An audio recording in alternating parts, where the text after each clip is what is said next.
ओम शांति। 13 फरवरी 2026। बाबा जी कह रहे हैं, मीठे बच्चे, यहाँ तुम्हारा सब कुछ गुप्त है, इसलिए तुम्हें कोई भी ठाट नहीं करना है। अपनी नई राजधानी के नशे में रहना है।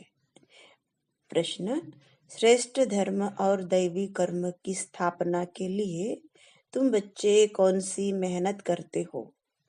उत्तर: तुम अभी 5 विकारों को छोड़ने की मेहनत करते हो, क्योंकि इन विकारों ने ही सबको भ्रष्ट बनाया है। तुम जानते हो, इस समय सभी दैवी धर्म और कर्म से भ्रष्ट है।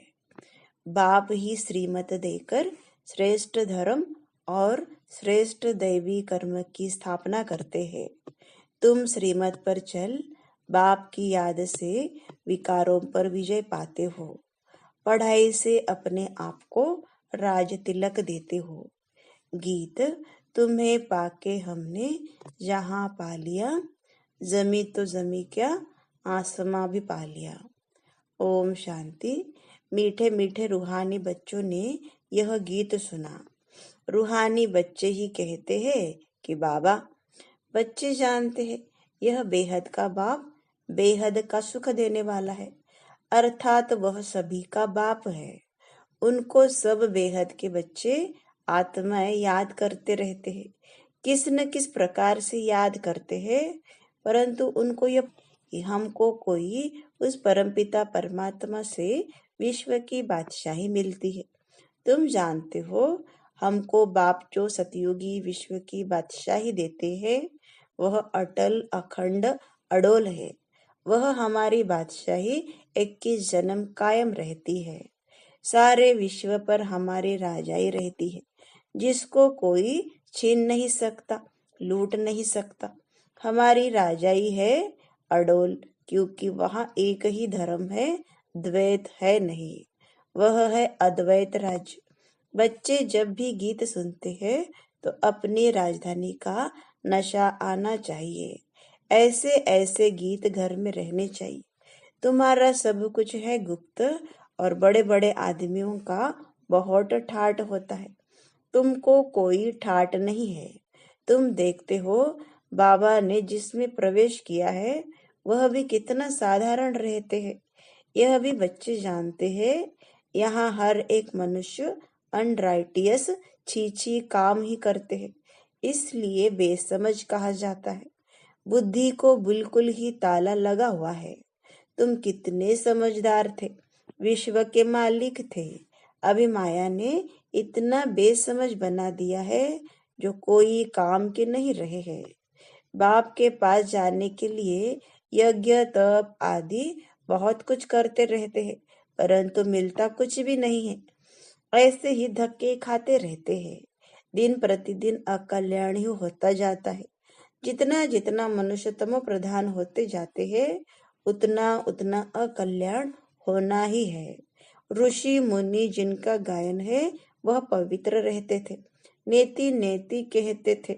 अभी तमो प्रधान बन गए हैं तो कहते हैं शिवोहम तत्त्वम सर्वव्यापी है, तेरे मेरे में सब में है। वो लोग सिर्फ परमात्मा कह देते हैं, परमपिता कभी नहीं कहेंगे। परमपिता उनको फिर सर्वव्यापी कहना यह तो रॉन्ग हो जाता है, इसलिए फिर ईश्वर व परमात्मा कह देते हैं। पिता अक्षर बुद्धि में नहीं आता है, करके कोई कहते भी है तो भी कहने मात्र। अगर परमपिता समझे तो बुद्धि एकदम चमक उठे। बाप स्वर्ग का वर्षा देते हैं, वह है ही हेविनली गॉड फादर। फिर हम नरक में क्यों पड़े हैं? अब हम मुक्ति जीवन मुक्ति कैसे पा सकते हैं? यह किसकी भी बुद्धि में नहीं आता है। आत्मा पतित बन पड़ी है। आत्मा पहले सतो प्रधान समझदार होती है, फिर सतो रजो तमो में आती है, बेसमझ बन पड़ती है। अभी तुमको समझ आई है। बाबा ने हमको यह स्मृति दिलाई है। जब नई दुनिया भारत था तो हमारा राज्य था। एक ही मत, एक ही भाषा, एक ही धर्म, एक ही महाराजा महारानी का राज्य था। फिर द्वापर में वाम मार्ग शुरू होता है। फिर हर एक के कर्मों पर मदार हो जाता है। कर्मों अनुसार एक शरीर छोड़ दूसरा लेते हैं। अभी बाप कहते हैं, मैं तुमको ऐसे कर्म सिखाता हूँ जो 21 जन्म तुम बादशाही पाते हो। भल वहां भी हद का बाप तो मिलता है, परंतु वहां यह ज्ञान नहीं रहता है कि यह राजाई का वर्षा बेहद के बाप का दिया हुआ है।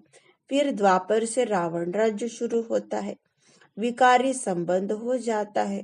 फिर कर्मों अनुसार जन्म मिलता है। भारत में पूज्य राजाएं भी थे तो पुजारी राजाएं भी है। सतयुग त्रेता में सब पूज्य होते हैं। वहां पूजा व भक्ति कोई होती नहीं। फिर द्वापर में जब भक्ति मार्ग शुरू होता है तो यथा राजा रानी तथा प्रजा पुजारी भगत बन जाते हैं। सबसे बड़ा राजा जो सूर्यवंशी पूज्य था वही पुजारी बन जाते।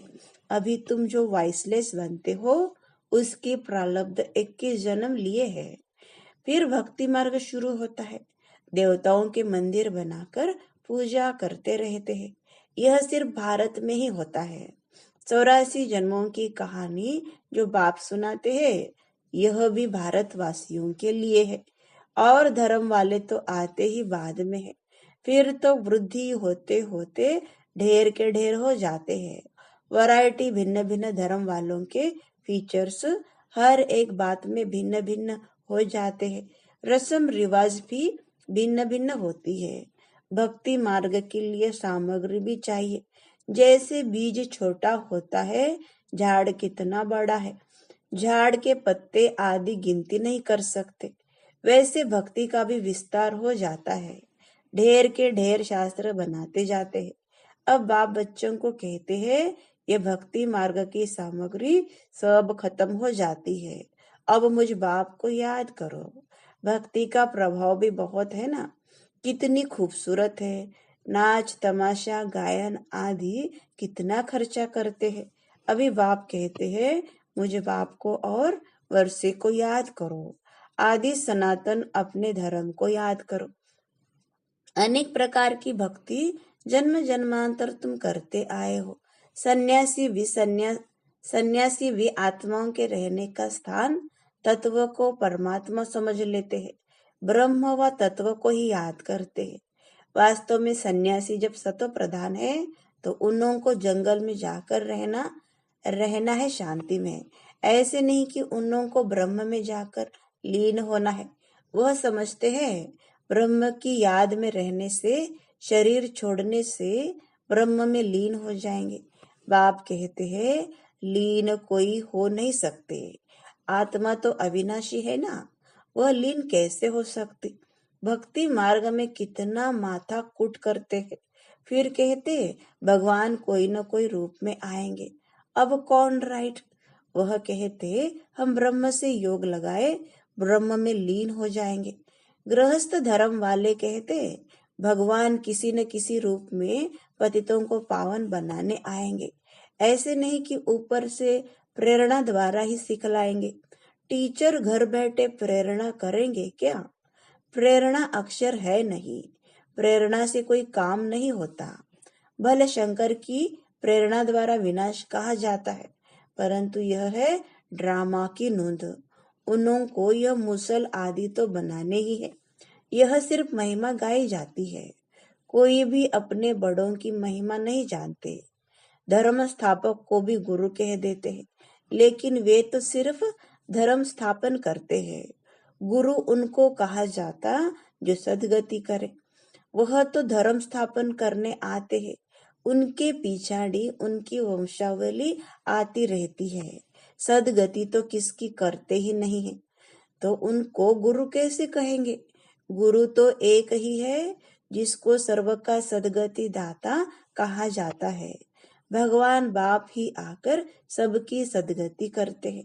मुक्ति जीवन मुक्ति देते हैं। उनकी याद कभी किससे छूट नहीं सकती। भले पति से कितना भी प्यार हो, फिर हे भगवान हे ईश्वर जरूर कहेंगे, क्योंकि वही सर्व का सदगति दाता है। बाप बैठ समझाते हैं, यह सारी रचना है। रचयिता बाप मैं हूँ। सबको सुख देने वाला एक ही बाप ठहरा। भाई भाई को वर्षा दे नहीं सकते, वर्षा हमेशा बाप से मिलता है। तुम सभी बेहद के बच्चों को बेहद का वर्षा देता हूँ, इसलिए ही मुझे याद करते हैं। हे परमपिता, क्षमा करो, रहम करो, समझते कुछ भी नहीं।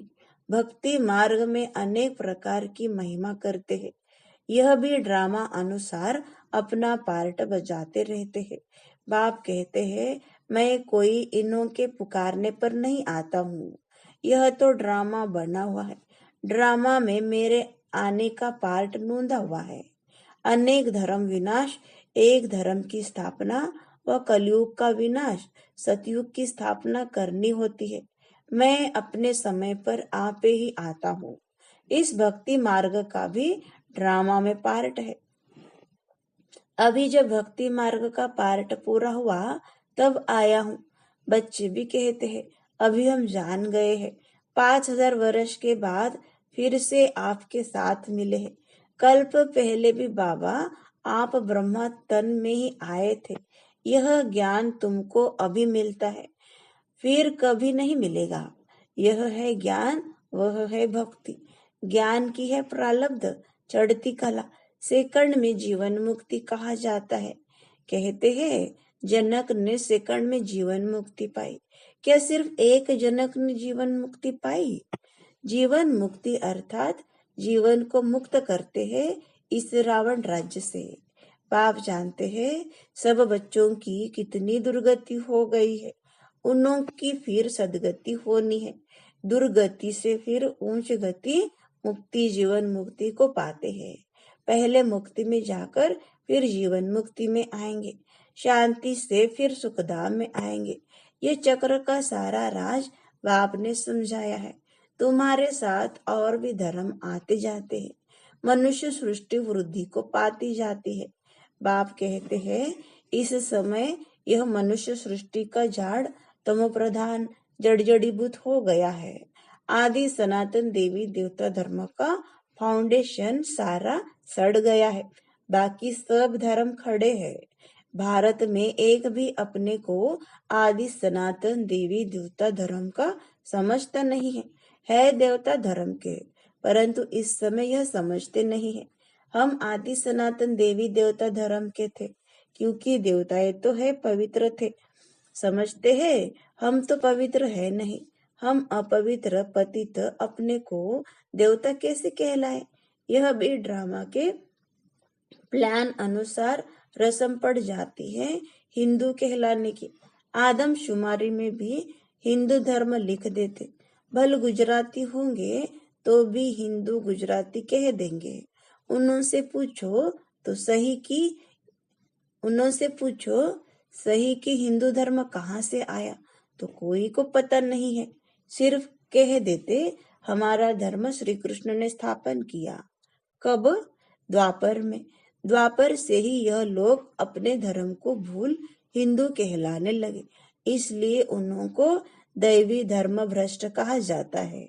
वहाँ सब अच्छा कर्म करते हैं, यहाँ सब छीछी कर्म करते हैं, इसलिए धर्म भ्रष्ट कर्म भ्रष्ट कहा जाता है।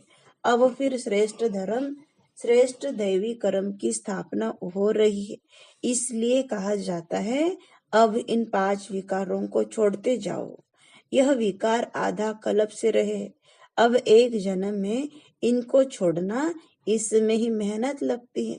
मेहनत बिगर थोड़े ही विश्व की बादशाही मिलेगी। बाप को याद करेंगे तब ही अपने को तुम राजाई का तिलक देते हो, अर्थात राजाई के अधिकारी बनते हो। जितना अच्छी रीति याद में रहेंगे, श्रीमत पर चलेंगे, तो तुम राजाओं का राजा बनेंगे। पढ़ाने वाला टीचर तो आया है पढ़ाने, यह पाठशाला है ही मनुष्य से देवता बनने की, नर से नारायण बनने की कथा सुनाते हैं। यह कथा कितनी नामी ग्रामी है। इनको अमर कथा, सत्यनारायण की कथा, तीजरी की कथा भी कहते हैं। तीनों का अर्थ भी बाप समझाते हैं। भक्ति मार्ग की तो बहुत कथाएं हैं, तो देखो गीत कितना अच्छा है। बाबा हमको सारे विश्व का मालिक बनाते हैं, जो मालिक बना कोई लूट न सके। अच्छा, मीठे मीठे सिखलते बच्चों प्रति माता पिता बाप दादा का याद प्यार और गुड मॉर्निंग। रूहानी बाप की रूहानी बच्चों को नमस्ते। हम रूहानी बच्चों की रूहानी बाप दादा को याद प्यार गुड मॉर्निंग और नमस्ते। धारणा के लिए मुख्य सार, पहली पॉइंट, सदा यह स्मृति रखनी है कि हम एक मत, एक राज्य, एक धर्म की स्थापना के निमित्त है, इसलिए एक मत होकर रहना है। दूसरी पॉइंट, स्वयं को राजाई का तिलक देने के लिए विकारों को छोड़ने की मेहनत करनी है। पढ़ाई पर पूरा ध्यान देना है। वरदान, कर्मातीत स्टेज पर स्थित हो, चारों ओर की सेवाओं को हैंडल करने वाले सिद्धि स्वरूप भव। आगे चलकर चारों ओर की सेवाओं के विस्तार को हैंडल करने के लिए भिन्न भिन्न साधन अपनाने पड़ेंगे, क्योंकि उस समय पत्र व्यवहार या टेलीग्राम, टेलीफोन आदि काम नहीं करेंगे। ऐसे समय पर वायरलेस सेट चाहिए। इसके लिए अभी अभी कर्मयोगी, अभी अभी कर्मातीत स्टेज में स्थित रहने का अभ्यास करो, तब चारों ओर संकल्प की सिद्धि द्वारा सेवा में सहयोगी बन सकेंगे। स्लोगन, परमात्मा प्यार की पालना का स्वरूप आपकी सहज योगी जीवन है। ओम शांति।